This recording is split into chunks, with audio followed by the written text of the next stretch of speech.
Well, hello, ladies and gentlemen. It is again a great pleasure to be with you all. Thank you for joining us today. This is Let's Talk Liberia, um, Action Require Media. We want to welcome you to our podcast. Today is February 12th, 2022, and we want to give God the glory that he has been so good to us, every one of us. And we want to bless God that we can be here for us to discuss some national issues that I think it is worth discussing. So we want to welcome you. Again, we want to encourage you to please send us your feedback, send us a text message, and by the grace of God, next Saturday we will be able to, read out your text messages. Before we go any further, I want to welcome my co-host, Minister Jesse Kroman. Minister Kroman, God bless you. Welcome, sir. It's always a pleasure to be here. Hello, you can hear me? Yeah, you are sticking a little bit, but I can hear you now. I will have to call back and Okay. Well, we want to bless God that we are here. Let me say, happy Armed Forces Day to all of you. Yesterday, we celebrated the Armed Forces of the Republic of Liberia. We want to send a shout out to all the men and women in uniform. We do appreciate your service to our country. We want to bless God that what you do it for the love of country. And we just want to take the time to recognize each and every one of you, your service to our country. So although it's belated, but we say happy Armed Forces Day to all of you. At the same time, we are in the month of love. Um, February 14 going to be Valentine's Day, um, and I want to say happy Valentine's Day to all of you out there. I hope you celebrate love. From our end, we'll be celebrating the love of God here because there is no love that surpasses the love of God, His unconditional love for humanity. And so we want to bless God that we can celebrate that.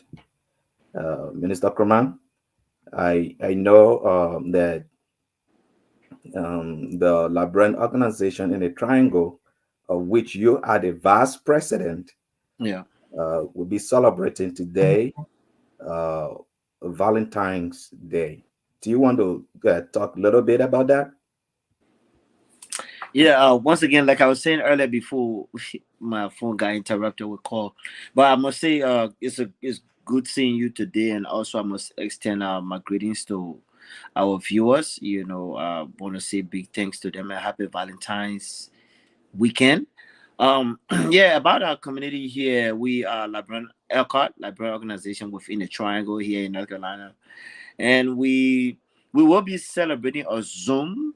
We cannot meet face to face, at least for now. So we'll be celebrating a Zoom Valentine's celebration.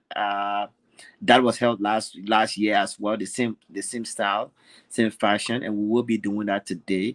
Where all of our community dwellers, folks that are within the organization, will call via Zoom, with your spouse, your partner, whoever, at least with your Valentine style set up at your home or wherever you are or you will be, and just to have fun. That's the community calling in and just to celebrate. It will be done just as if we were doing it face to face. The only difference is that we are not, interacting together in person. But it's been is different.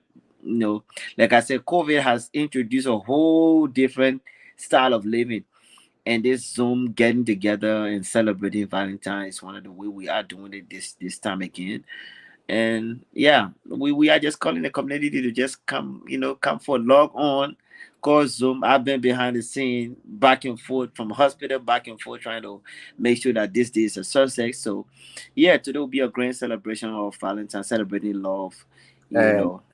that's part of the reasons, because we are part of the community here in North Carolina.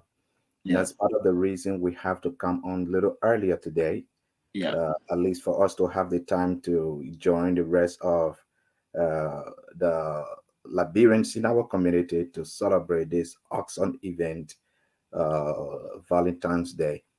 And so we want to encourage all of you in the yeah. Triangle area. Please be a part of the celebration. It's the celebration of love. It's the celebration of your spouse. It's the celebration of good things.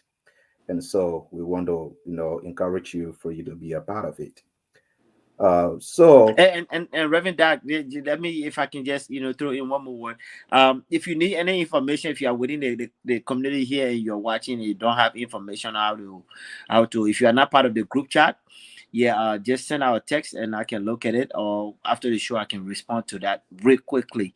If you want to be a part of today's celebration, you can send me a personal text as well. And I just want to throw that out there, Dr. Walter. Thank you. yeah, and we supposed to be joined by Moses Singbe, for us to, talk about so many other things that have been happening Mm-mm-mm. in our country. But yeah, yesterday was Armed Forces Day. I've already sent out a shout to the men and women in My uniform. kid's birthday. And yesterday was your children's birthday. Yeah, my twin. Yeah, Yeah, okay. Wow. yeah, yeah. And that is Levi and Cyrus. Levi and Sarah's. Yeah, Well, emphasis there. Yeah, Levi and Sarah's, on behalf of Legstock Action Required Media, we want to say a happy belated birthday to the both of you. yeah. We pray God's blessings and protection upon you. Those kids are wonderful kids, man. Amen. Yeah. And I heard that their mom took them out, right, to do some Yeah, kind of celebration. they went out. So yesterday, we should have done that yesterday, but of course, yesterday I wasn't home. So, and because we had promised that we'd take them out, so I told the mom, I say, "Hey, go ahead and do it today." Of course, I can't go out there, right now. So Yeah. yeah, Well, it is better late than never. yeah, But yeah. But Minister Kumak, it is good to see you. A lot to get to. So let's just get few things out of the way. Okay. Uh, did you watch the dedication of the new Dwala market? I did. Okay.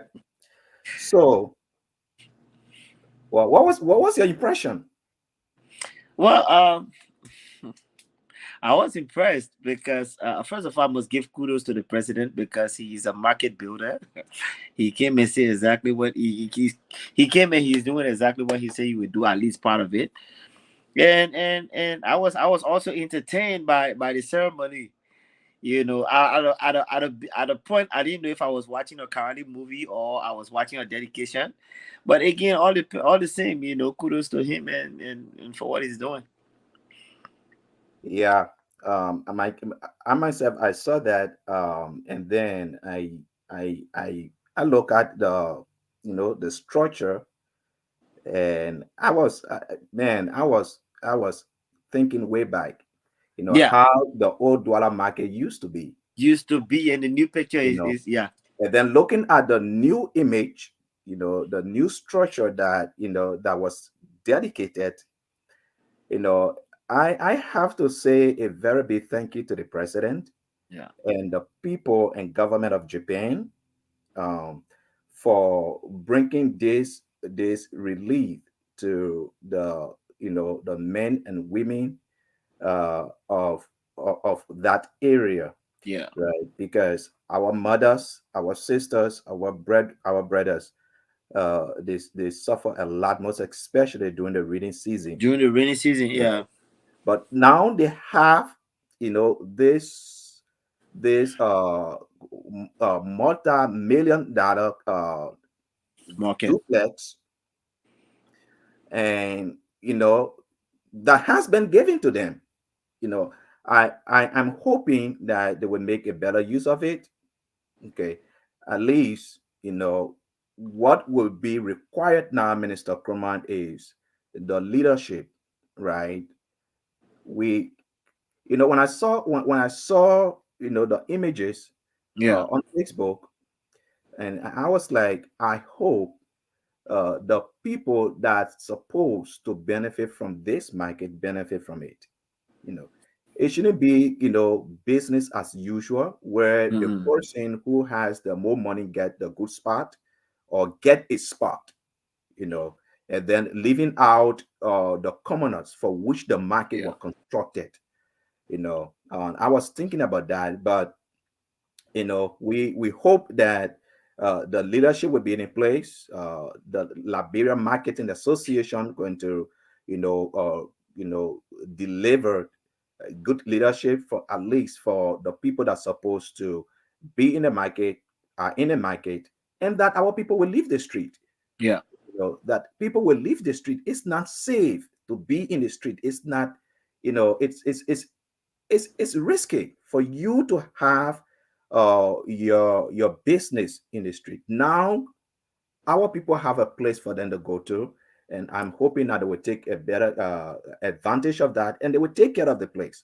But it And was it was a promise delivered by this president, and we have to appreciate the president for for doing that. and just to add to what you said, welcome, sir. Welcome, brother Moses. Good to see you. Good to see you guys. How you all doing?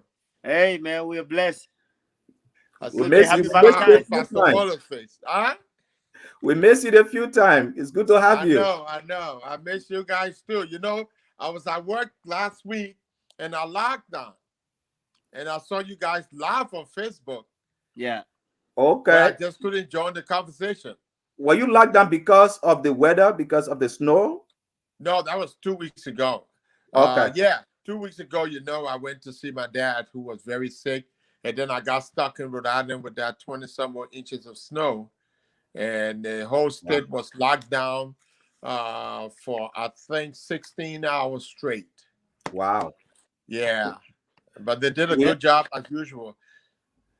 Thanks. Yeah. How's your dad doing? I hope he's doing good, man. Our Well, prayers goes out to him. thank you, thank you. He needs it. He's hanging in there. He's out of the hospital. He's Oh at man. home, and being attended to by a visiting Okay. nurse. Yeah, So we we were thank God. talking about the recent dedication of the new Dwala market Okay. before you come on. But before we come to you on that, uh, Yeah, I was saying something, and yeah. So I was just saying, right, Dr. Wallow. You know, building and having this market function running is just one side of it, but then the maintenance, because what and the reason why I said this is somebody has sent me a picture, or I was watching a live event, I think sometime last week or two or so. I was watching the new Gorbachev market, and for some reason the maintenance is becoming an issue now, where people at the end of business day, you find dirt, the trash, and everything. This is the new Gorbachev market I'm talking about. And so it's not just building it, but setting the team that will make sure that this maintenance, that's what I was trying to say. Like here, after every work day is done, be it in your office, in our offices, or even at the mall, you have this crew, this team that will come in and clean up. And to see the Gorbachev market, people will leave at the end of the day, the place is filthy dirty, you know. So I'm just saying that it's just not building, but we'll have the management, the team set up to maintain that structure so that at the end of the day will last long. That's what I was trying to speak to. Yeah. Yeah, I agree with you. And I hope that the people take care of it. But Moses, what you make of the new Dwala market? Awesome, great structure. The president dedicated it on time. What was your impression about that? Okay. Well, my thing is that it's good to have new things built, especially post conflict, and that it would take time for us to recover to a point that people will respect civility. One of the places that people usually congregate is at the market. Everything is happening at the market. Uh, excuse me. Somebody in Liberia calling my name. Well, bless you. So thank you. But the thing about it is there's something called septic, crime prevention through environmental design. And septic has some principles, four major principles. And those principles include one of the very fact that the minister just mentioned, maintenance. And if you don't maintain the structure, we know in crime prevention we have something called the broken window theory. If one window breaks in the neighborhood, you don't repair it. The next day you see the second window breaks, the third window breaks, then things start to deteriorate. And that's what we need to look at when we do constructions now, especially in Liberia when we talk about. And I always got to put in some sense of security because you have a large population. There has to be a sense of security. And the people need to feel secure when they come in there with the marketeer who are selling their goods. I bet you nobody mentioned anything about security. There's surveillance and there's mechanical security. And that mechanical security can be cameras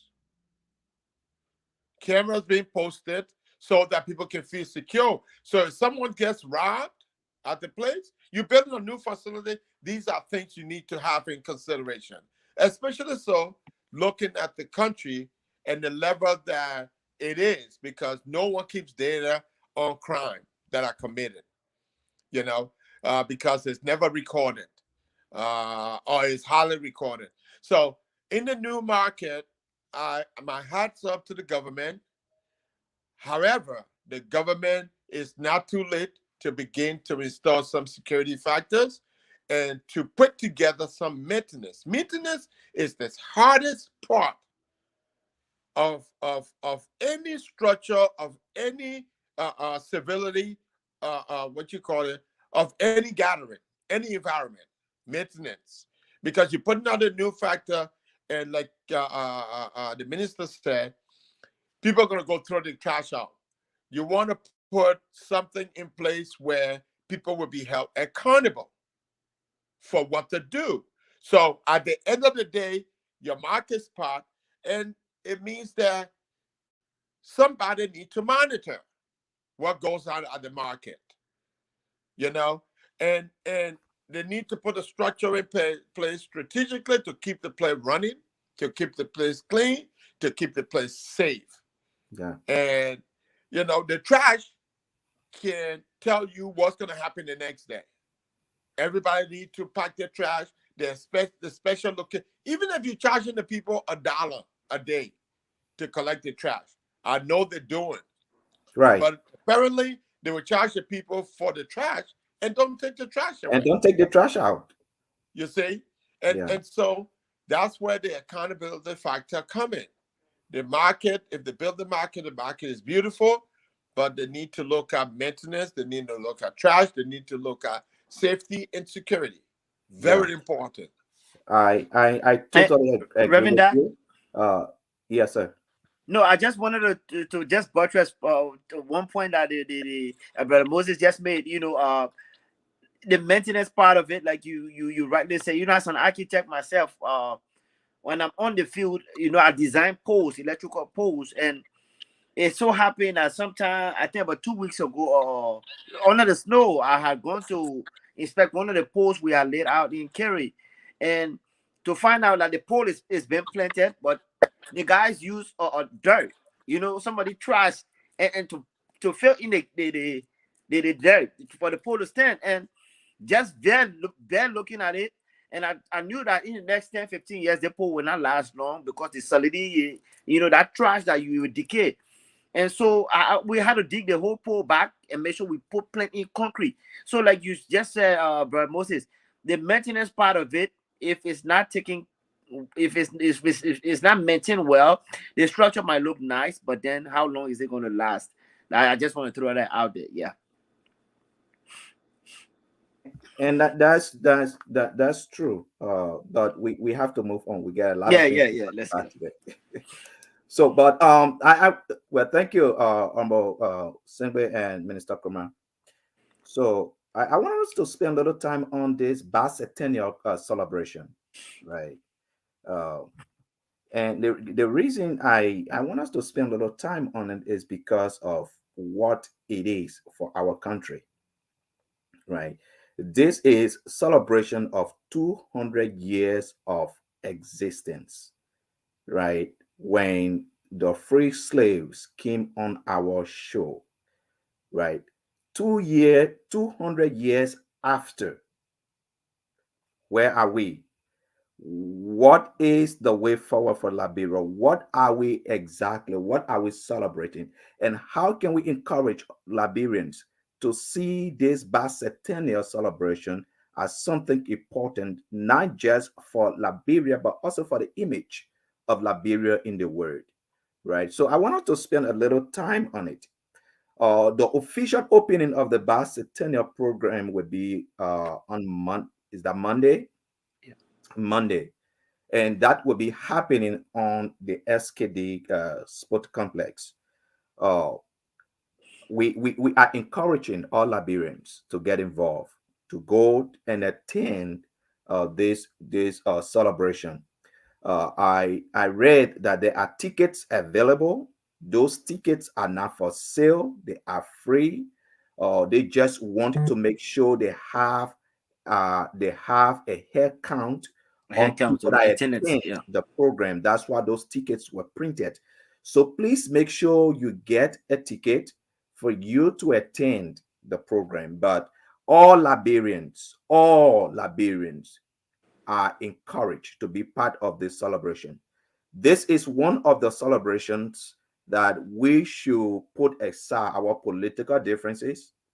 We should put aside, our religious differences. We should put aside everything and let us, for once, be nationalistic and do what we can do to make this event or these celebrations successful, because we have a lot of strangers coming into our country, and we want them to have the best experience, not just for the celebration, but for our culture, for who we are as Liberians. So we want to encourage every Liberians to go out, celebrate. It's February 14th on Valentine's Day. It's Monday at the SKD.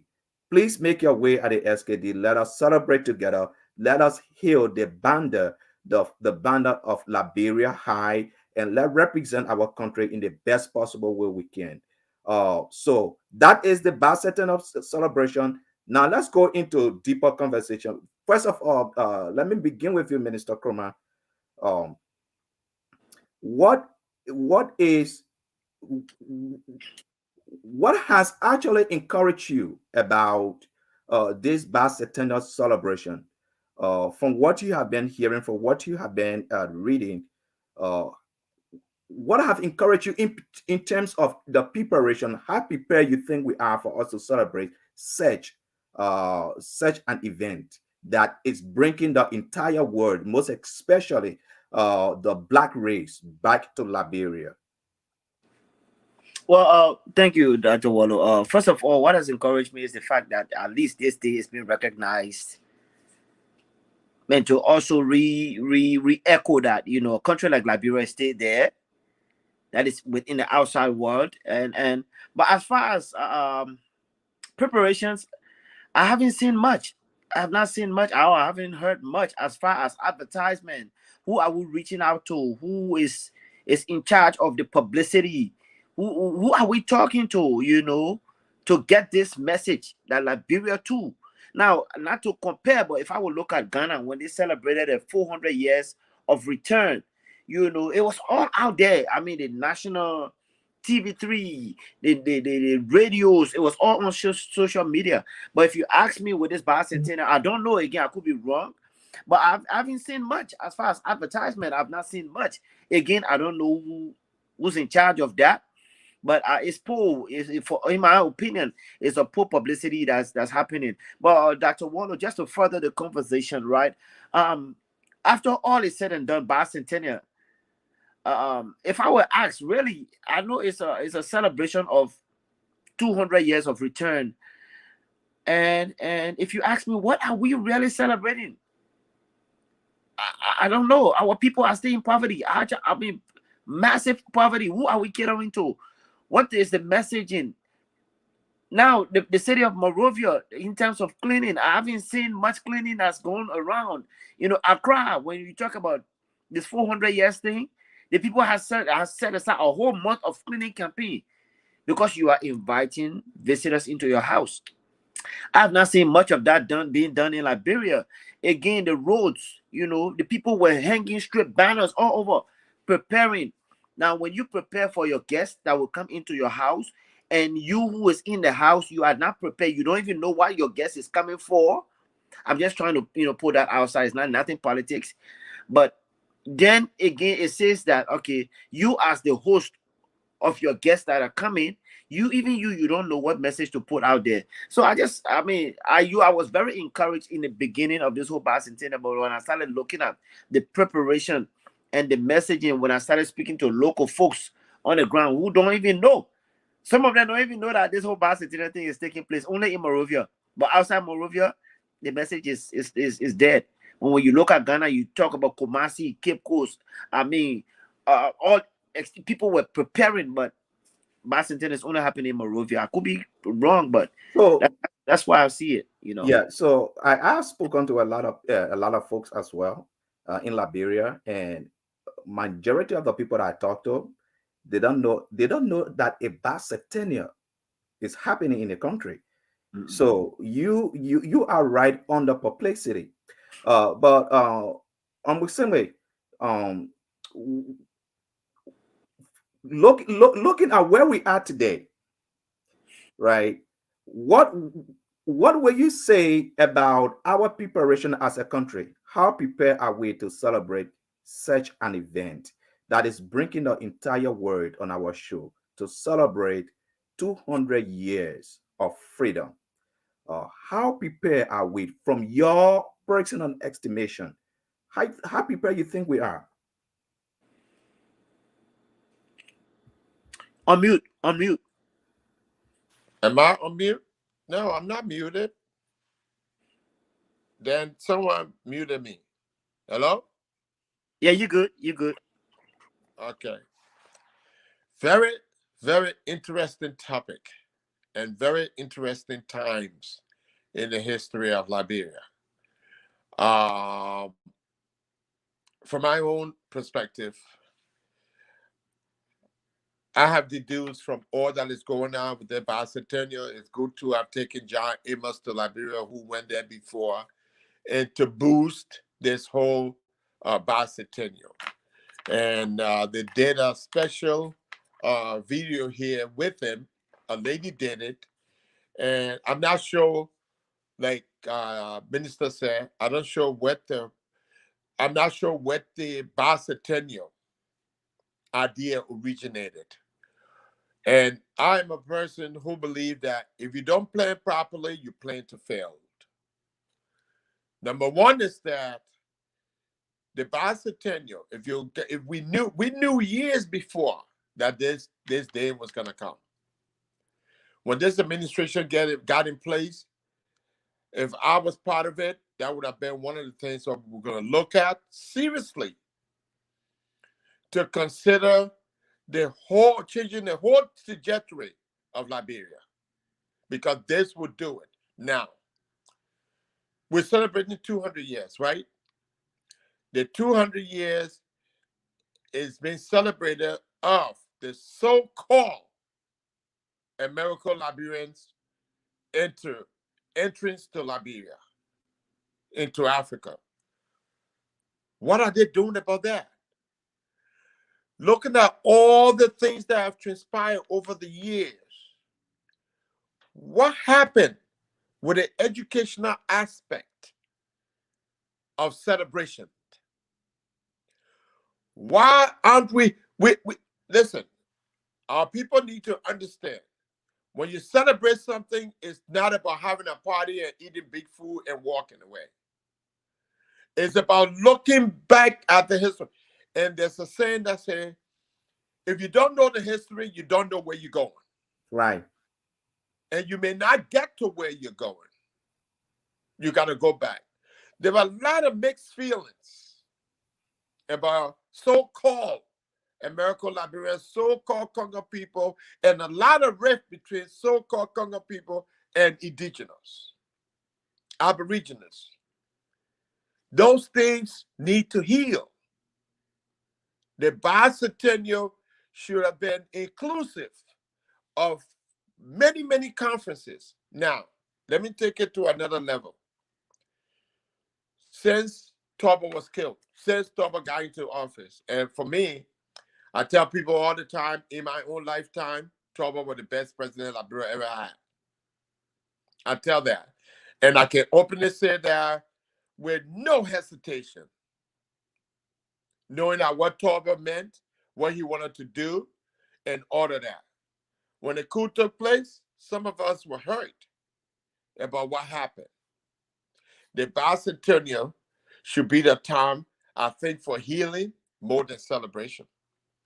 Because there's been, I mean, long-term hate that was created.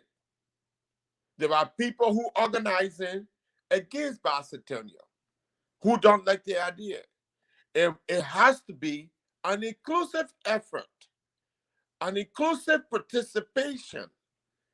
Like the minister said, the counties outside Monrovia don't even know. How are they celebrating in those counties? How have you promoted the bicentennial in those counties? How do we look back and say, all the years that we so-called pointed our finger and said the Congo man oppressed us? How do we come from that and say, there is no more, we're not going to have that mindset, we're all Liberians now. There's no more country in Congo terminology. How do we do that? In celebration, I think those are the things that we need to actually look at, other than just go on the soccer field and enter the SKD Stadium and just having a huge day of, you see, because listen, there are people who were already looking at the bicentennial.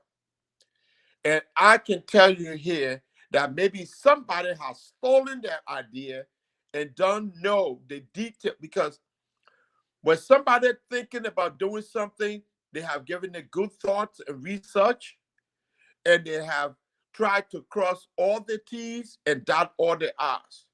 And when you go out and tell somebody, say, this is my thought process, and they steal it and run with it, they don't know that, they don't know what they're doing. So I know there are people who thought about bicentennial years ago. And somebody just recently got up in the past, 10 months and started talking about it.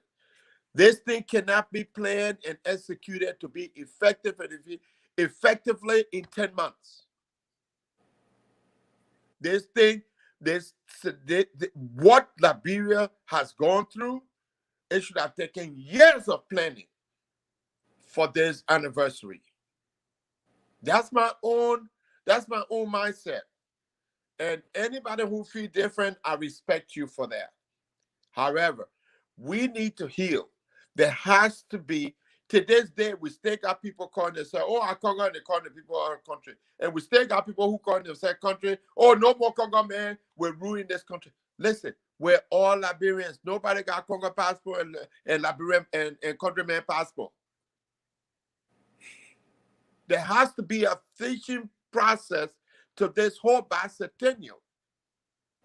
And I'm looking at it here on the website, and they show the Farmington Hotel. They Yeah. show cocoa, rubber, palm oil, cotton, and timbers. Then they go to the resources: diamond, iron ore, oil, and gold. Is that what bicentennial means? That's what's on their website. That's what's on the website. I see nothing about education, about how the American Liberians came, how people, there are people in Liberia, but a lot of people in Liberia who they have, because of the war, who they have an opportunity to learn civic, to know their own responsibility, their sense of civility, and why they're citizens of Liberia, what their responsibilities are as citizens. This is the time to talk about those things. There's nothing here about education. There's nothing here about healing. There's nothing here about compromise. There's nothing here about, explaining what happened before the war and all that stuff like that. So my thing is that I have a huge question mark, and I pray that this bicentennial is successful, but I also wish that this is the beginning of the next 10 to 12 years of healing and trying to change the mindset of Liberian people when it comes to the founding of Liberia. I don't want to monopolize the conversation. Thank you. Yeah, yeah. Thank you, Musenge. Yeah, yeah. Dr. Wallo, Before Dr. before Wallo, before you come in, Mr. Krama, so I think the both of you strike very important points, and I just wanted to re-echo the fact that uh, this is a historical moment that's supposed to bring to light the history behind this celebration, right? Because that should be part of our identity as Liberians. Okay, we are not just indigenous, but we are also part of the experience of slavery. Okay, the first free slaves from the United States came on our shore, and today we have the country we call Liberia. I think it is important for us to highlight that because we have to know where we're coming from. Okay. So I agree with the fact that this should be a national reckoning that's supposed to bring us together, at least to begin now to solve the many divides we have in our society. We as Liberians, we are too divided. We are too divided. We couldn't even come together for us to plan this kind of event together. Okay. The current administration did not do a good job to mobilize Liberians, most especially in the diaspora, that could have played a huge role in this kind of celebration. We couldn't mobilize ourselves. There are people in Liberia that don't even care about what's going on. So we are still doing very poorly on the history of this celebration. And when I think about it, one of the questions that I was thinking about in my mind is, after these celebrations, what will we consider to be the success? Is it because people attend it? then what? Is it because we have a huge celebration on a SKD? What will we consider to be the success of this kind of celebration? What are we looking forward to after these celebrations? So I 100% agree that the history behind this celebration is supposed to be highlighted, but then also uh, the image of Liberia. Okay, the image of Liberia. Just before this celebration, uh, the the United States House of Representatives Foreign Affairs Committee just drafted a resolution just at the break of the celebration of our bicentennial, where we Yeah. are encouraging African Americans, Black uh, people from all over the world to go back to our country and celebrate this 200 years of freedom. Just within the break of that, we have a drafted resolution from the United States House of Representatives uh, trying to put a sanction, a targeted sanction on our officials. So we are not doing good to the history behind this kind of celebration. And I think this is a missed opportunity that we should have capitalized on to bring our country together, for us to begin to wound and for us to begin to heal the wound and then close the divide. We are too divided on so many fronts. But the bicentennial program going to be celebrated. We're going to, spend a dollar money, but then we will not be able to reap the dividends that we're supposed to reap. And I think we sh- we this current administration is supposed to do better with that. Wow. Mr. Krumah, coming. Yeah. Yeah, Again, no, all right. I was just trying to piggyback. I had a conversation with one of a person who's very close to this president, a friend of mine, who who who will eat with the president or even sleep around, and he's very much close. We were having a conversation, and when it came to the bicentennial thing, and he said to me, he said, "My man, if Ghana can do it, you see, Liberians, we are all." And this not to offend anybody. We are copy.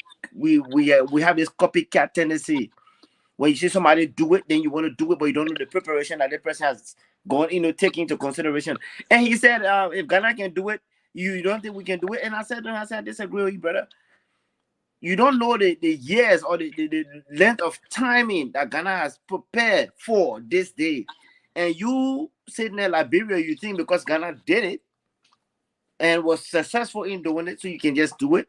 But again, I go back to say, Dr. Wallo, with all due respect, when you are celebrating something, let it be that that which you are celebrating is that you yourself, you are willing to embrace it because you've come a long way.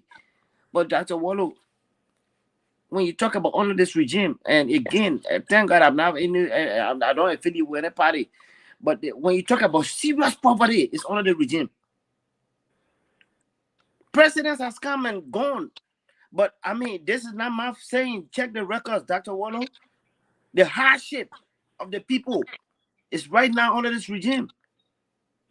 So when you are celebrating something, let it be that is very meaningful to the people.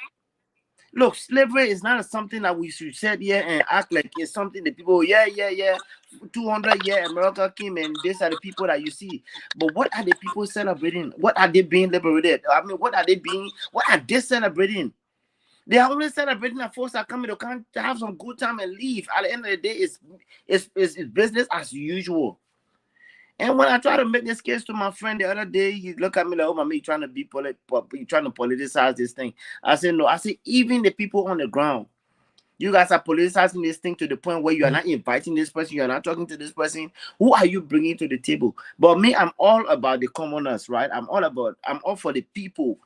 Dr. Wolo, if you tell me, say, I'm going to celebrate a birthday party for my kid, and my kid is not happy. They are not happy that the fact that even though daddy is trying to celebrate this thing, but what does that celebration means to them? Knowing that he doesn't have this, he does not have this, he cannot afford this, he cannot afford that. But yet you are bringing folks to come and let's celebrate. At the end of the day, when all the dust is settled, when they leave, when all these guests leave, what then what now? Then what? I have a lot of unpreparedness that I see that is within this bicentennial. But we have to talk about this as much as we Yes. celebrate. But let's just talk about the ills and unpreparedness that's within this thing. I Wow. just want to say that. Wow. Can you hear me? Yeah. Okay. Let me pick it back up what you guys just stated, and just make two key points because I was just reading the purpose of the bicentennial as narrative on their website. And there are two things that stuck with me out of here. And to tell you that the preparedness was not really thorough, Mm-mm. or people did not really plan. And like I said, if you don't plan properly, you plan to fail. Yeah. One of the things that they say here, they say in December battle was previously observed on December 1st as the holiday called Matila Nupo Day.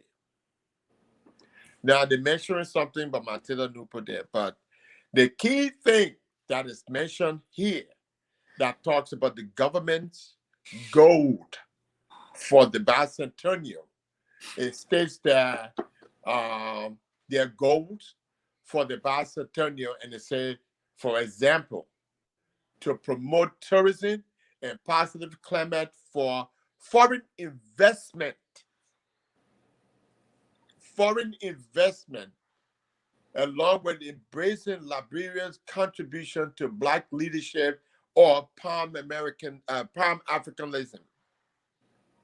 My people, if you're looking at investor coming to Liberia as your goal for bicentennial, it's not going to happen. Where is the security? Your sense of security non-exists. Your economic growth does not exist. Your population is not aware and education on the acceptable norm of the rest of tourists.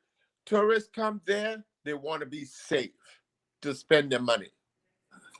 You have to create that in your country. So it said that their goal, my people. It said that their goal. It right here written in black and white. Yeah. Yeah, On it's their there. page.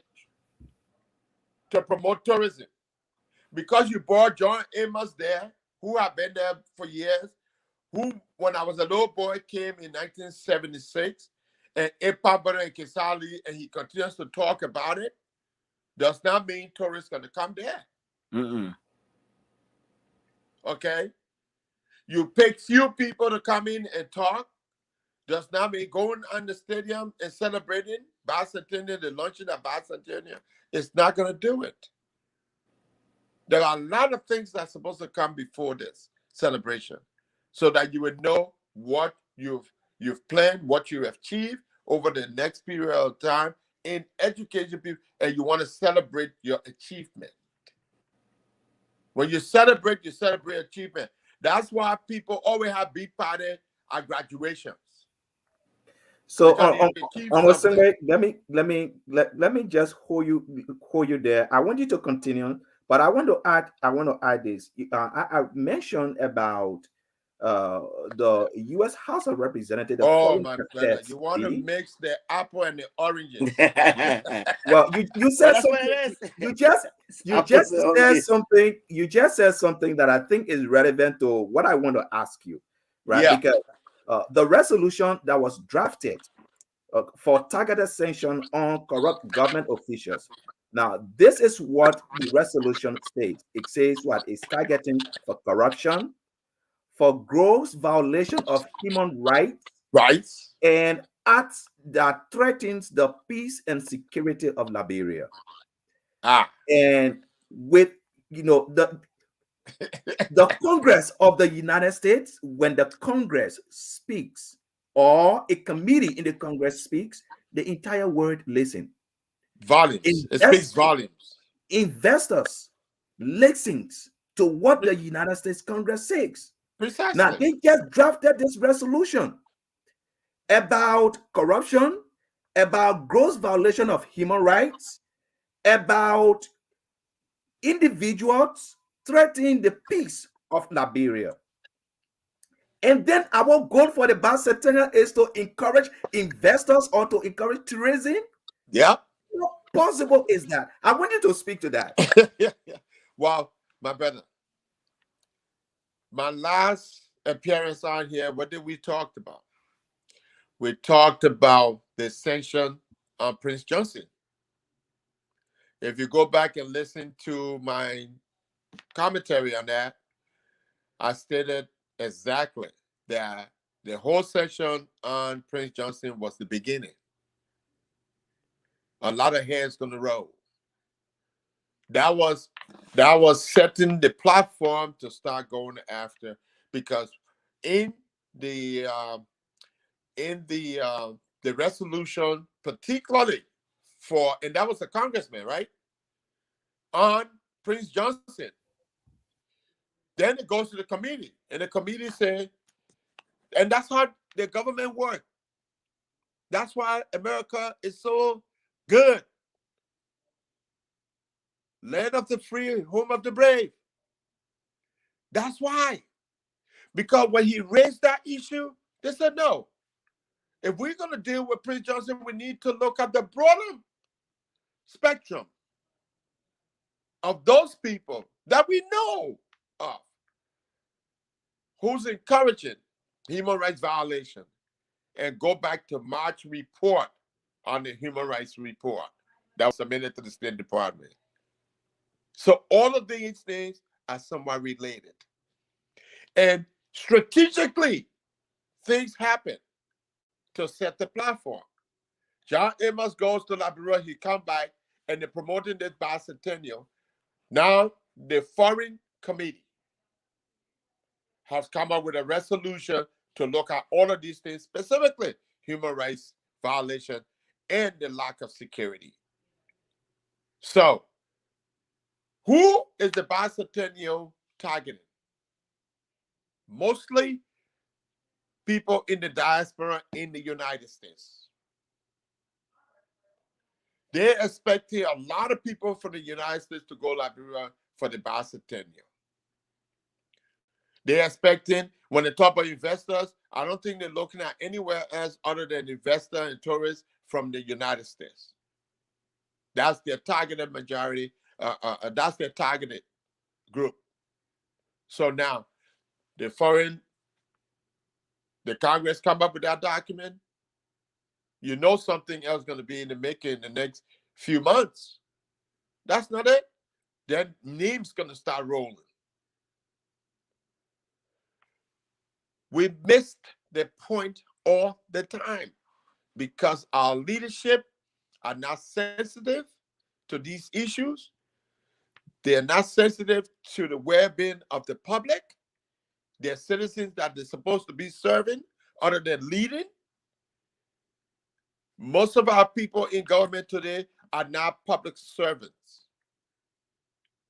They're people who want to be leaders. You can't lead people if you don't serve them first, and they don't want to be servant. So they miss the boat. They think that the bicentennial, they will go there and they will pay some. Listen, they've done it in the past. They will pay a lot of people. That's what you said. The tickets are free. They got to assure that people are going to attend. That's why they made the ticket free. And the handpicking who's going there. I bet you. That's the strategy. And to say, oh, the crowd came, or the government playing this thing on Monday. Look at the people that show up. That all their attention is.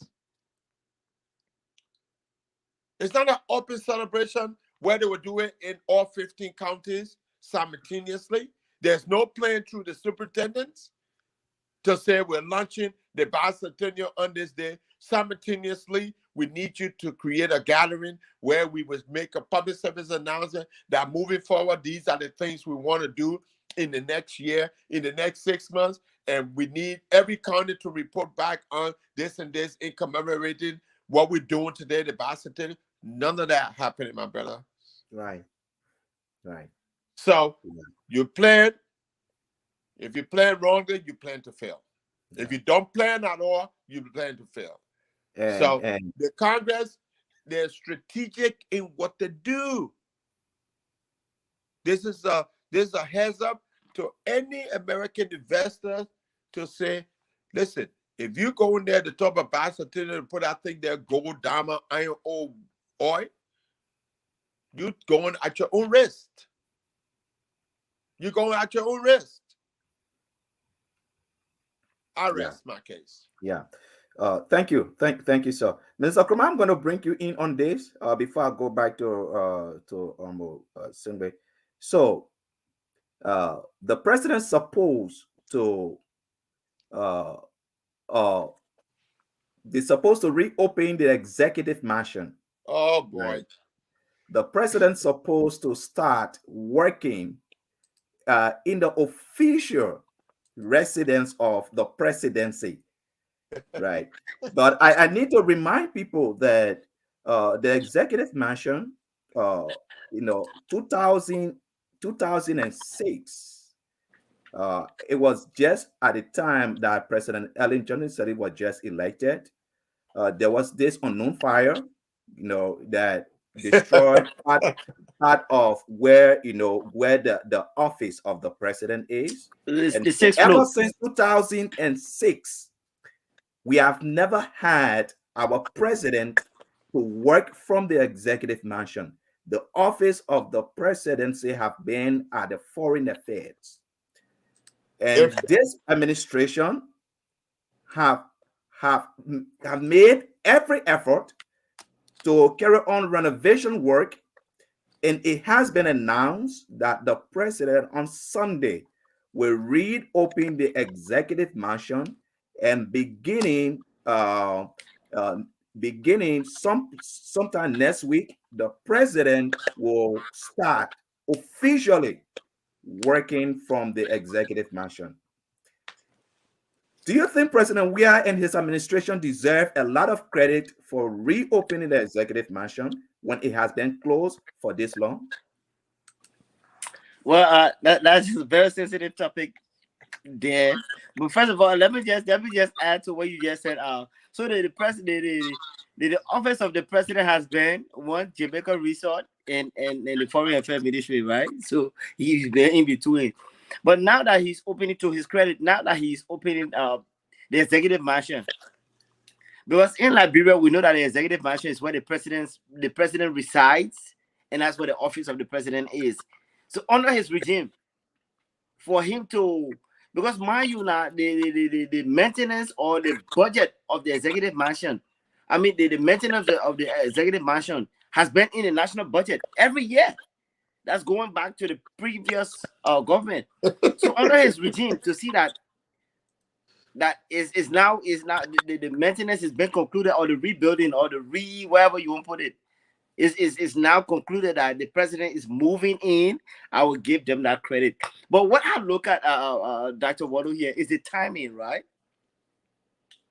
Is the timing, and I don't know why he chose because it's Monday that he's moving back into the office, into the executive mansion, and that's where he resides. That's where he'll be living.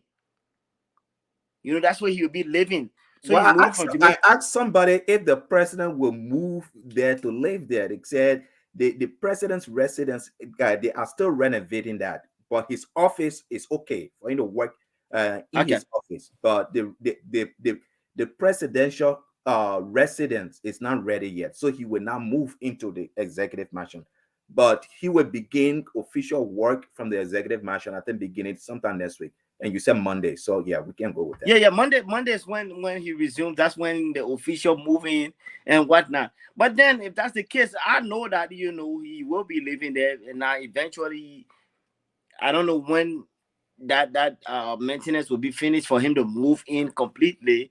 But I know that eventually, during his time of office, he will be moving into the executive mansion as a permanent resident, as his permanent resident up until 2023 or so, right? But I was just looking at. I don't know if the timing is right as far as Valentine's Day, why he wants to, officially move in. We know that this president is a jolly jolly guy. What I mean jolly jolly is a party celebrating guy. And if he's choosing Valentine's Day, and that's just me now, just reading into why he chose this day, and is what, February the 14th, and we know that the president is number 14, man. You know that he has this 14 military hospital going on. So there's something about 14 about it for this guy, man. And I know that definitely is Monday that he's gonna move in. So I must commend him for having finished the work. I don't know to what extent, like the job. But if it's finished enough to for him to have his office there that he can trust, that he can go back to the office, fine. But it's just the timing. I don't know what's wrong with this 14 thing. I just want to throw that out there. Yeah, But yeah, but all the and same, then also I think the reopening of the executive mansion falls in line with the celebration of the bicentennial. yeah, They wanted to make sure that by the time we celebrated the bicentennial, the official office of the president we have been open. was open. So it Okay, falls within part of the activities of okay. the bicentennial. On the Uh, 14th, right? yeah, on the 14th. Okay. uh, but what's your take on that? On mute. Yeah, please unmute me. You You're did? good. You got me? Yeah, you See, good? the doctor pastor can unmute me all the time. Can mute me all the time because my heart can be burning. I want to jump in, but I can't. I'm Jumpy. being quiet. No, I well, can't wait. But anyway, we usually get a feedback from you. That's why I can unmute. Yeah, that's what I can okay, mute. no problem. But here what it is. In 2013, the executive mansion was 50 years old. I wrote a statement on our executive mansion in 2013 that reflected the as we celebrate 50 years of the most modern building at one time built on the continent of Africa, where everybody came to see. That building was abandoned. I wrote something and put it on my Facebook page. Uh, and I and I kind of related it to the late President JFK. You know, Totman, I think it was his last trip or one of his last trips to the United States. He came here and asked President Kennedy during the inauguration of, I think, 1964 to come, and that's when they were going to dedicate the building, the executive mansion. President Kennedy was supposed to be in Liberia for that inauguration, and on November 22nd, 1963, he was assassinated. Wow. All of that were put in that document. People came to see the opening of that building.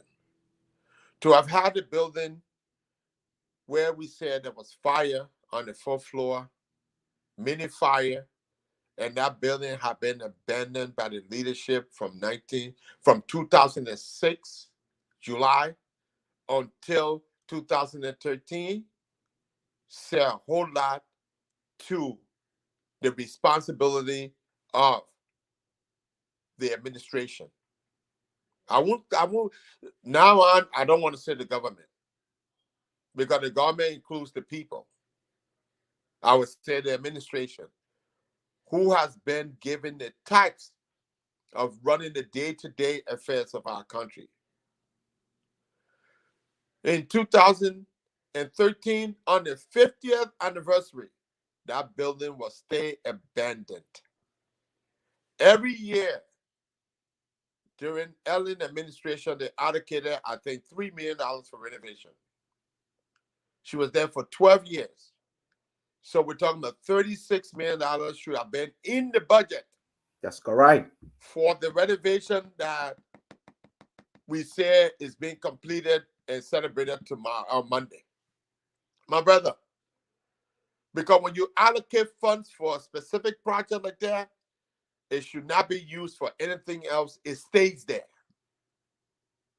In my little layman sense that I understand, when that money is earmarked for that purpose, you don't use it for anything else, and that's why Mr. Brendan Samuka now is in trouble. So I'm just relating all of these things.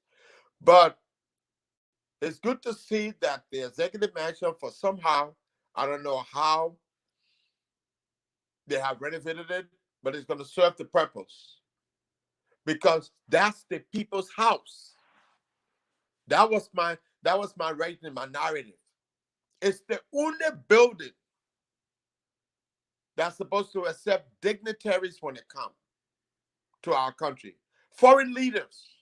Yes. And that building has been non-existent. So now you want to say leaders should come to your country to come do what? Where are you going to put them that's going to be safe? That building is the most safest building on the west coast of Africa. The structure of the executive mansion, some of the things that is in that building, brother. For security reasons, we can't talk about it. But that's one of the most safest buildings on the west coast of Africa. And you abandon it for all these years? And you want leaders to come and they don't have place to stay? When they come, they got to fly to neighboring countries? I hope they have done their due diligence in renovating that building to the capacity that it should be in the 21st century. If not, there is no need to do that for political expediency, for political reward.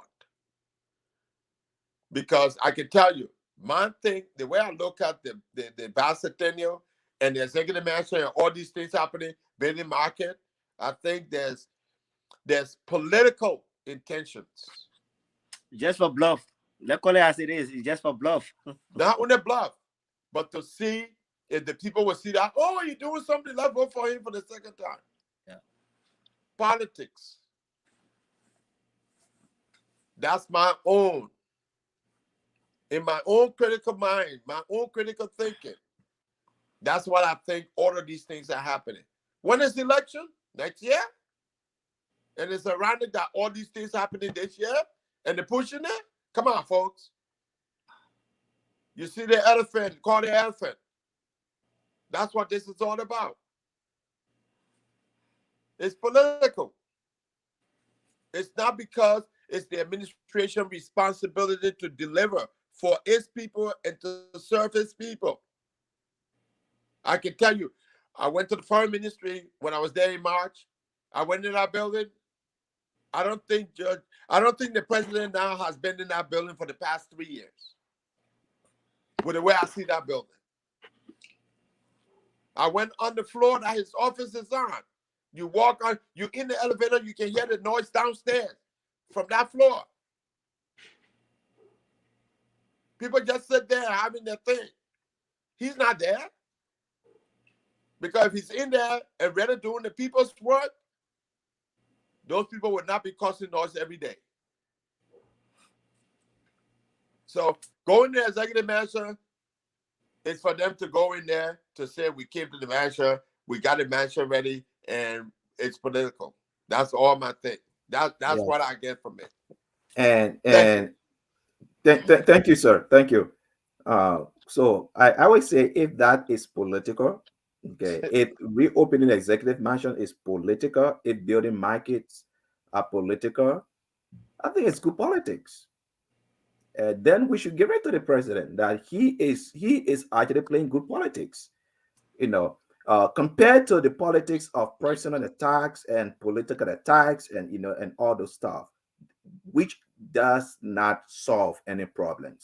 But if this is being done under the pretense of trying to get re-elected, then I think he is playing his politics well, Well, and can I I? have to give it to him. Well, you got the right to your opinion, uh, Dr. Pastor Waller. But however, the service to the Liberian people is inclusive of all 15 counties, not just the people in Monrovia. Everything is happening in Monrovia. His target is for the people in Monrovia because he knows that's where the largest population resides. So if you're doing it for politics in that sense, then I think it's bad politics. That's my opinion.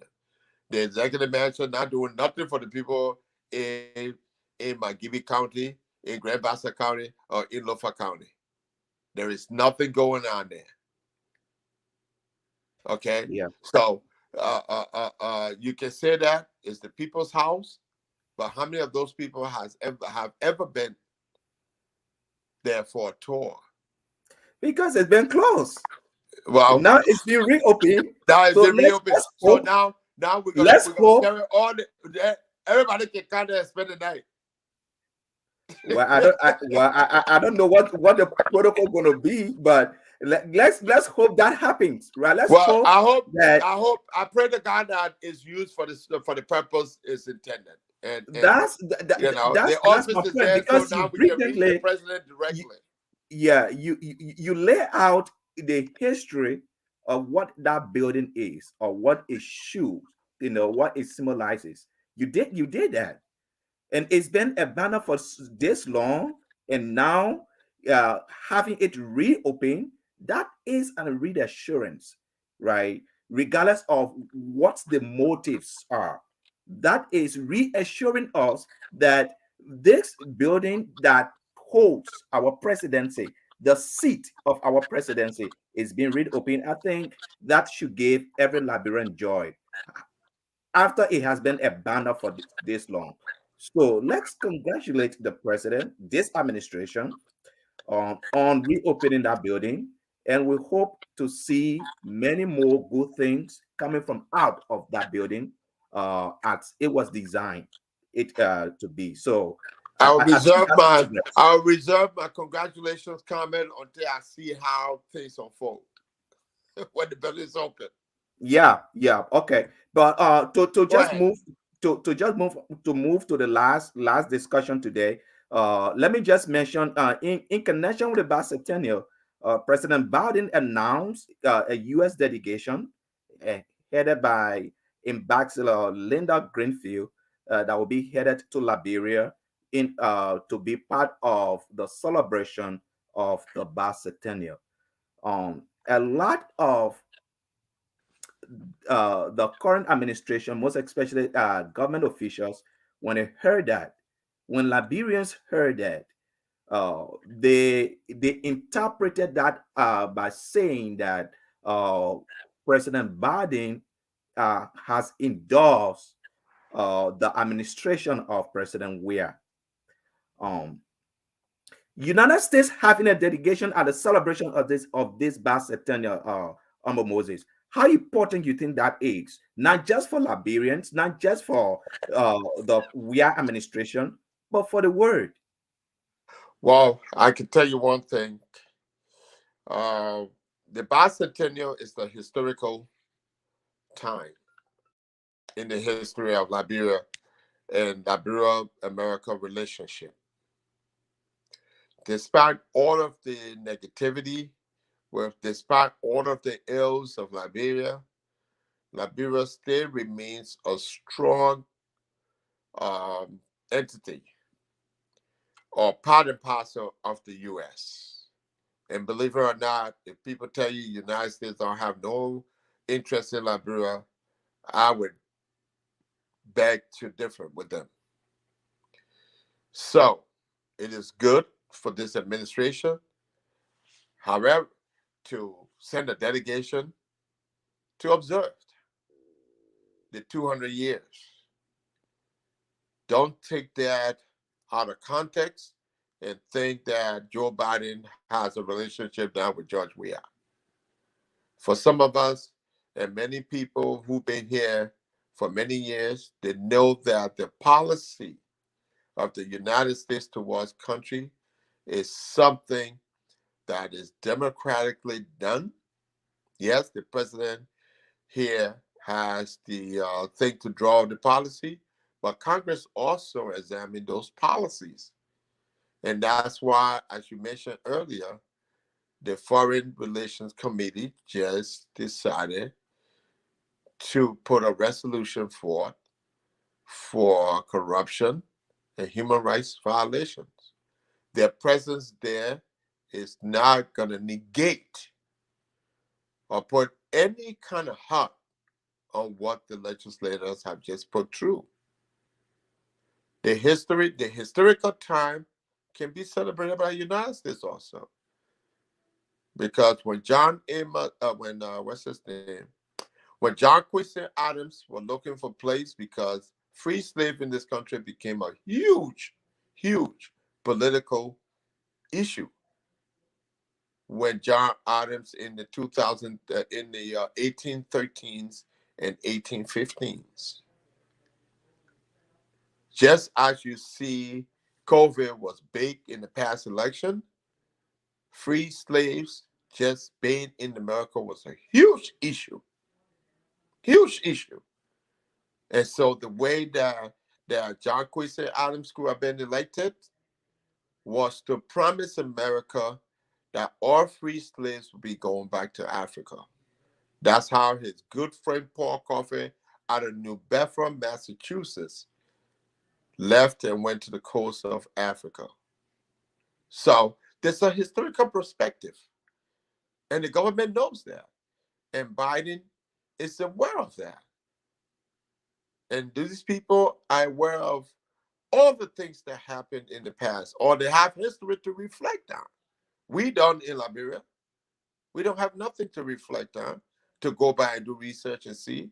So by him sending these three individuals to Liberia, it's a good thing. But it shouldn't give George Weah or the Liberian people in Liberia the notion that the U.S. policy is going to abruptly change and be in favor of the sitting administration. They're going to support the human rights because the State Department receive it and have had it, and they publish it so that people can know that the State Department is aware, and that State Department is operating under the leadership of Joseph Biden. Simply put, simply put. So Nobody, I would not take this for anything of endorsing anything in Liberia, but just to go there and say we recognize 200 years. That I think that's the U.S. intent, and I'll leave here as that. nobody could have said it better than you. Your brilliance is always welcome. Uh, so finally, before we leave today, I want us to just briefly touch on this CPP slash Humble Alexander Cummings issue with the court. Um, so recently, uh,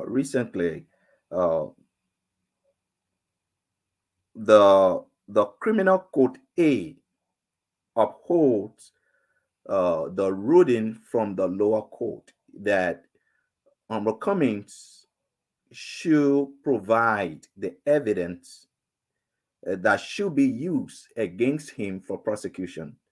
Right? He should provide the original copies of the framework document. And so there has been this constitutional issue that have been raised with both the prosecution and the defense lawyers. But that is what lawyers do, right? That is, their profession. They try to complicate stuff. Okay, so let us not bother ourselves with the legality of whatever that is. But my question to you, Singbe, is this: with this Ure taking Cummings to court on forgery and criminal conspiracy and all of that,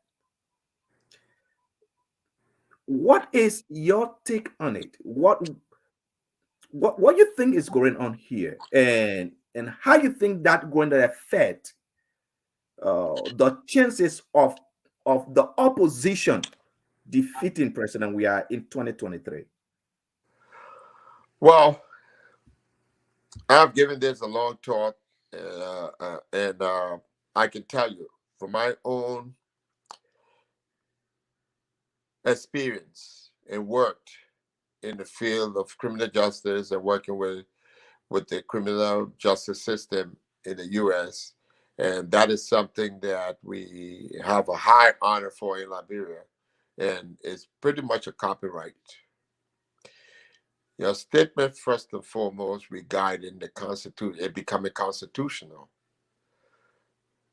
creates a doubt in my mind about certain things. Number one is that Mr. Ure, and I'm saying this objectively because I do not support Ure. I do not support Mr. Cummings, and I come from the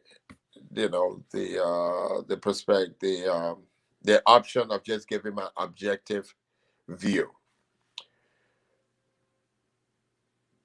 I don't know what constitutional, what part of the Liberian Constitution that Mr. Cummings violated. We know that fraud in any democratic setting is a felony. One. However, the government of Liberia did not take Mr. Cummings to court. A civilian, a citizen decided to take him to court. I think the citizens taking him to court has the burden of proof. And at that first level become a civil matter. And the burden of proof, any document that support his allegation should be provided through the court in the civil litigation. After which time, if it's been proven by him and that Cummings had benefited, there is no fraud until one party benefits. From my own, and I stand corrected. Anybody can correct me. And I hope the listening people out there who know the legal minds can correct me better than I know. But I think there has to be damages on the other party to have legitimacy to sue. So for instance, so my thing is that Bernard Uri takes Cummings to court for fraud. That case is a civil matter. During the litigate, during the what you call it, the hearings in court, the judge has the power to determine, after receiving all evidence and understanding that Mr. Cummings gained something, that judge has the right to refer that case to criminal matters. Then a crime against the state of fraud has been committed. But Cummings, from my own view, has not benefited. So how is that a criminal matter? So How, how if he forged the documents to benefit himself, then that becomes criminal. well, he has to benefit, number one. He has to benefit from it. There has to be proven that he forged the document with the intent to benefit. That's why it goes into civil matter. Since when you and I, if I took your name and put it on something, and I just have the document, you come to come across the document, you go and you take me to court, do you think the police would just come and arrest me and lock me up because you showed them that document? Because you have never benefited anything from you putting my name Thank on the you. document. My point. My point. Precisely my point. You have to show that if I sue you, I have to show that Pastor Wallow used my name and went and used my credit card, and these are my credit card bills that show him using my name and using my name to obtain a credit card and X, Y, and Z. That way, the probable cause to arrest you. Has any of that happened in this matter? No, sir. Okay, so now the other question I have: why did the Attorney General? Why did the minister, who is considered the Attorney General, why did he uh, uh, uh, uh, um, comment against the SG, the Solicitor General, the other day? The minister said that the Attorney General, the Solicitor General, were doing things unknown to him. We know that the Solicitor General is the key person. The minister takes on the administrative level. But when some of us start to tell them you don't have to be a lawyer to be a minister of justice, they thought we were making the story up. The Solicitor General is there to interpret the Constitution through that office. The minister is there to provide all logistical needs for the office to run, for the ministry to run effectively and efficiently. So it's understood. But when the minister come out and said that man is doing something against it, then the guy is saying that the minister, you don't need a lawyer to be a minister. So what I'm hearing from you is that the, this lawsuit supposed to be thrown out of court ever since. Long Because time. okay, okay. Long time. So No, it shouldn't be thrown out of court, but it should not. It should have been gone through the lower court as a civil matter. And after Cummings is found guilty, and there's proof that he's fraud, Benedict Urey's name. Now, let me ask you a question. Why didn't the CPP itself sue? Why Benedict Urey waited until he excluded himself from CPP to sue? Those are all evidence that it's a civil matter. He didn't sue on behalf of CPP. no. Exactly. Exactly. CPP agreement or their bylaws, or if you call it a constitution, it's not a constitution of the state, of the country. So any violation on a political party, does that mean the government will come and prosecute you?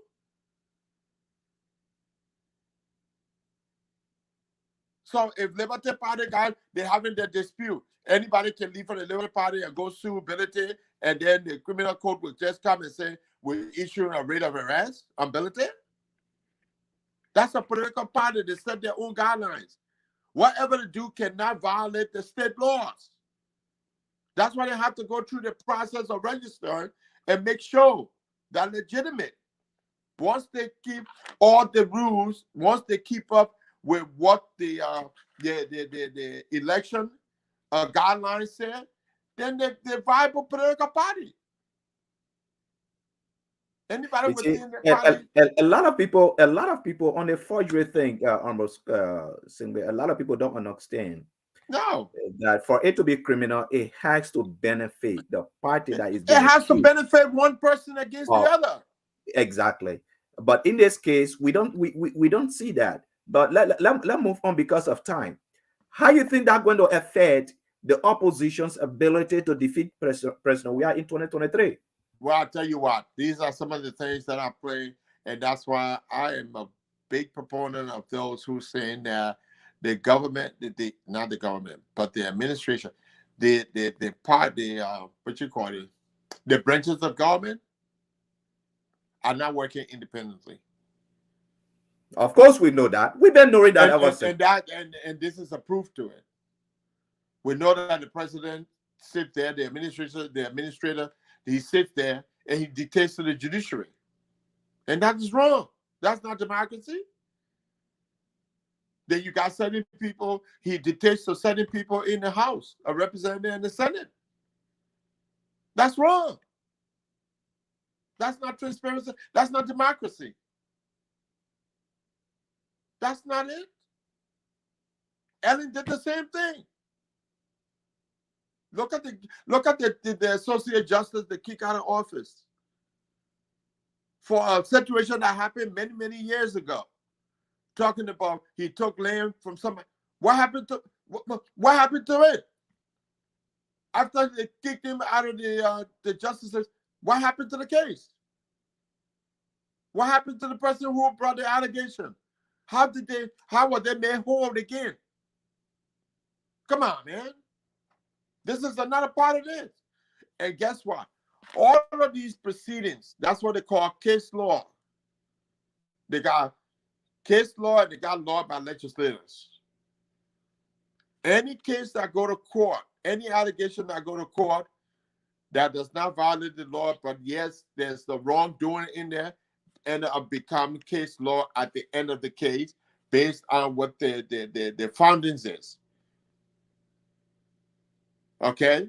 So the what the word I'm looking for? The deposition, no, not deposition, but the narrative of the case and the end of the case and the decision of the judge makes that a case law. So when these things are happening, listen, they can get up tomorrow and go after a Vodka, or they can go after any other person. And they can bring, and someone can bring allegation against them and will jump in and say, oh, it's criminal matter. You see, that's my fear. That is the issue. No, but that is a legitimate fear, of course. That's my fear. When these things happen, now it is happening with and the lawyers sit there and really argue these things and say this and this and this, and the judges get there and all these things happen, it set precedents. And they can do it to anybody else. Of course. They can do it to anybody else. So now the administration sit there, they see what's going on with Ben Ayure, and if the time comes by January, they figure someone's going to kick them out, they can come up with anything. They will say, oh, it happened to Cummings. And that is the issue. That is the issue. And that is what people are not understanding. Right? So I'm listening. I'm just rubbing my hair. I'm listening. You know, like you, I get frustrated with this entire lawsuit thing. It's killing. It's killing our people. It's killing our country.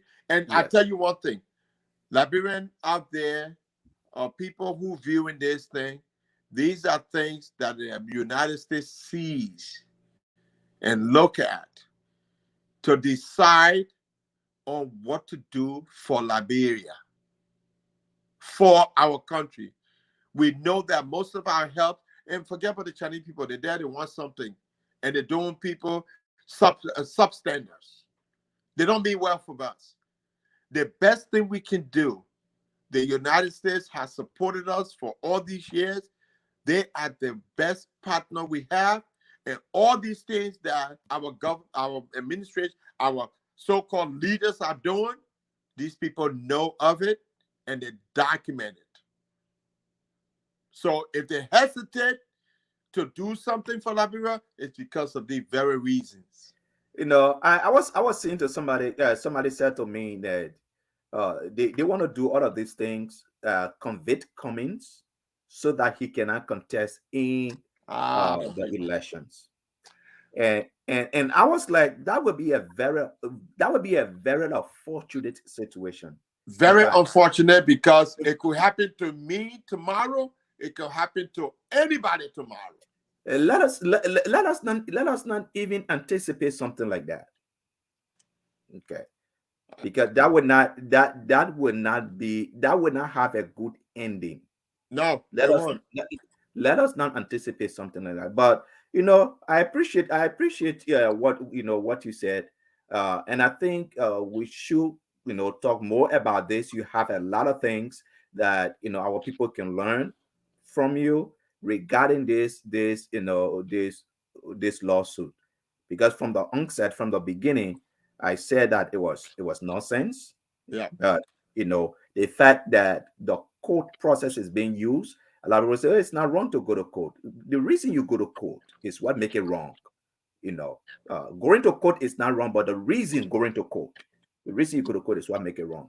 And the thing that make it more wrong is that our judicial system welcomes all of these nonsensical things and really go into proceedings. Right. To do that. Right. And those are some of the things that talk about human rights violations, believe it or not. Yeah. This shouldn't be happening at this time in our politics, most especially with one of the main contender of the presidency in the opposition. Exactly. It shouldn't be happening. No. And that destroys the very image of Liberia we're trying to build with the Bicentennial. So we are our own worst enemies. Yeah. Yeah. Okay, But we you are see our this. worst enemies, and these things shouldn't be happening. But I appreciate it. Thank you. Any final thoughts? Well, my final thought is that it's good to be on the show, and as I indicated, I've been missing for a while, and thanks for the opportunity to be on this show, and I want to thank all of the listeners out there who have taken the time to listen to what we have to share in our own weak ways.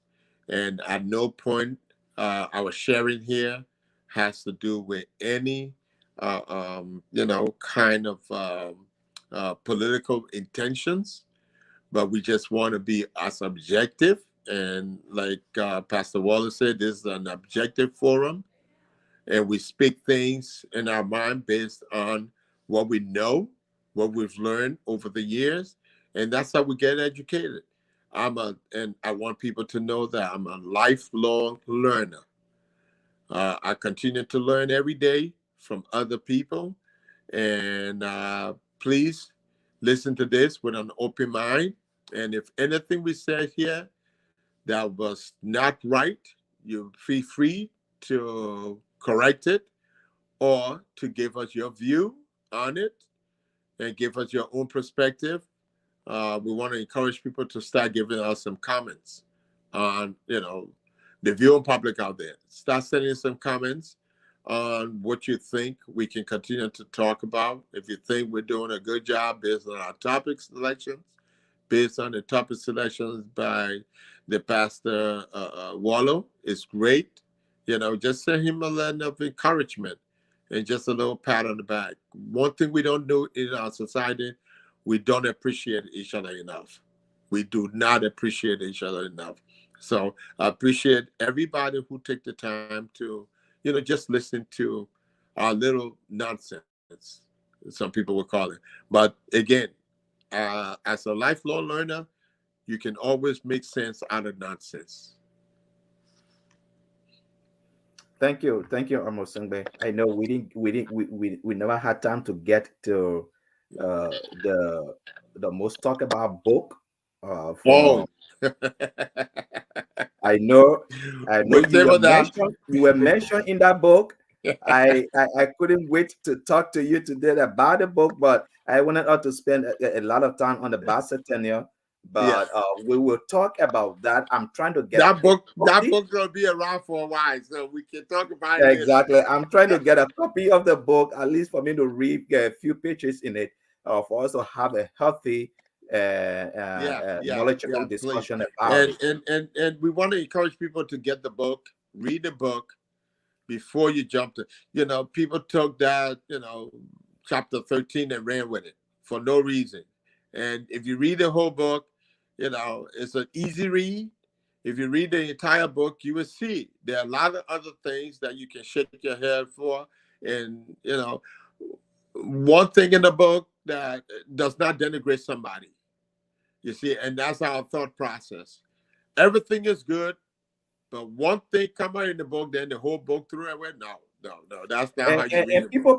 people protested against the book without reading the book. Without reading the book. Somebody just put out this propaganda about the book, and Yeah, then everybody ran with it. yeah. No. So But get the book, read the book, and then we're going to engage conversation yeah, and talk about the book in its entirety. There are a lot of good things in the book too. I mean, it doesn't negate the bad things, and the bad things don't negate the good things. right. We all have our shortcomings. We I'm sure we all said something that we regretted the next day seeing. So don't do that. Get the book, read it in its entirety, so you can learn, so you can understand. Who's leading, who's sitting in our executive office for our country. And I think this is yet to say that many other books will be written on other people. Right. you know. But we thank God that this book made number one, number four with the number four, number three now with the with Amazon, because Mm. it's been looked at by a lot of people, not only Liberians, but outside Liberia because of the name and the person, the character, you know, the character in the book. And this man got three big awards.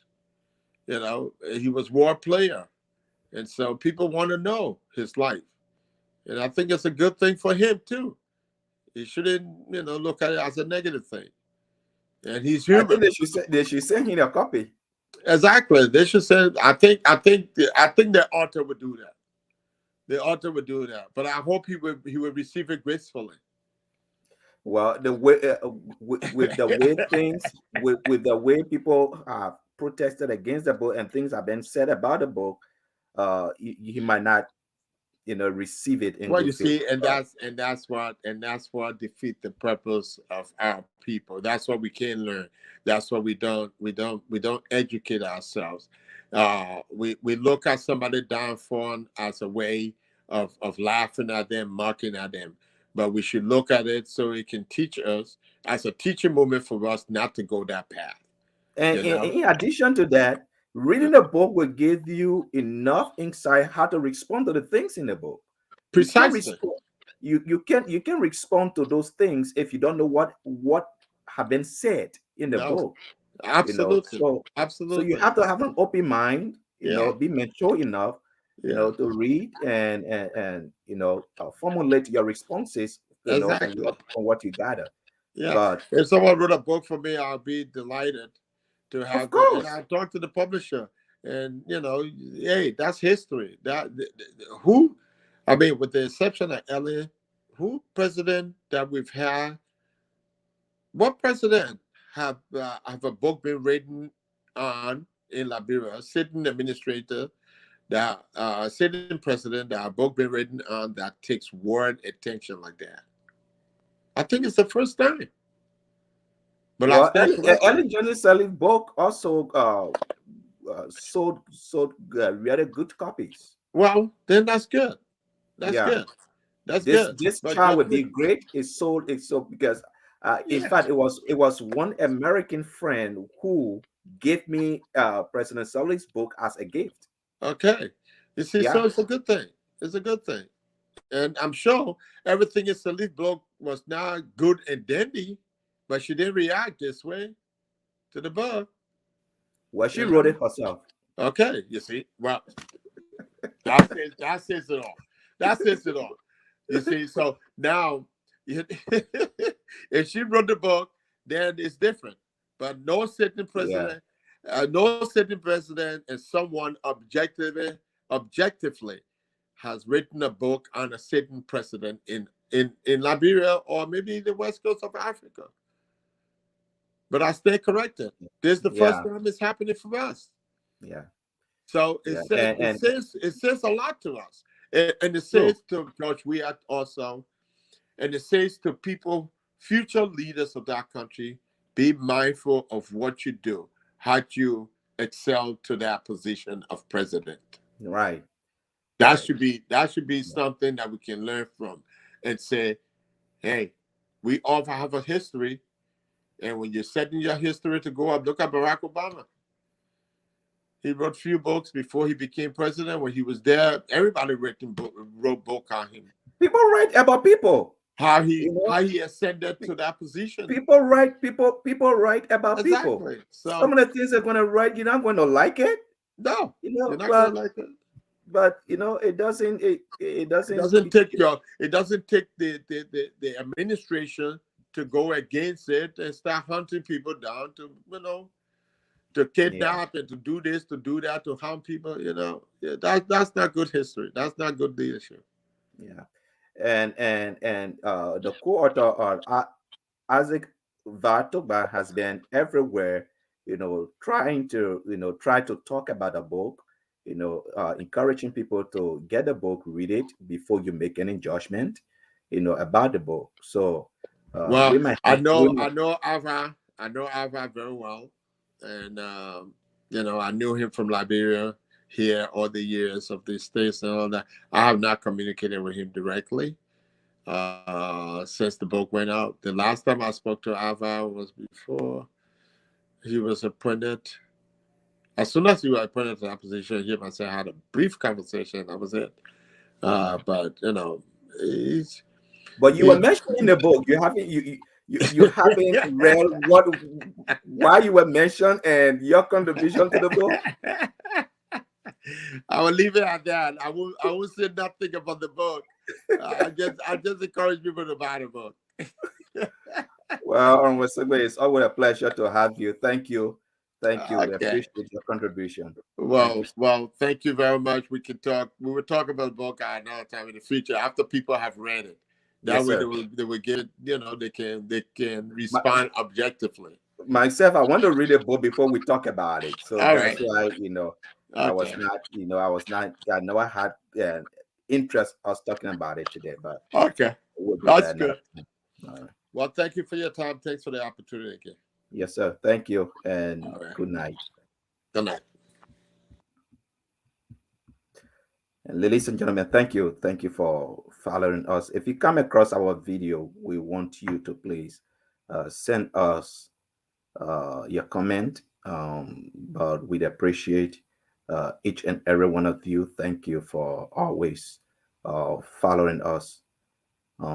We pray that you have a wonderful service tomorrow in church, and may the weekdays be blessed. Thank you. Let's stay involved, and let's do all we can for this one country that we all love, Liberia. Um, God bless you. God bless our leaders. Please, if you can, attend the Bicentennial program on SKD on Monday, and together let's celebrate 200 years of freedom. Until we see you next week, Saturday, stay blessed and good night.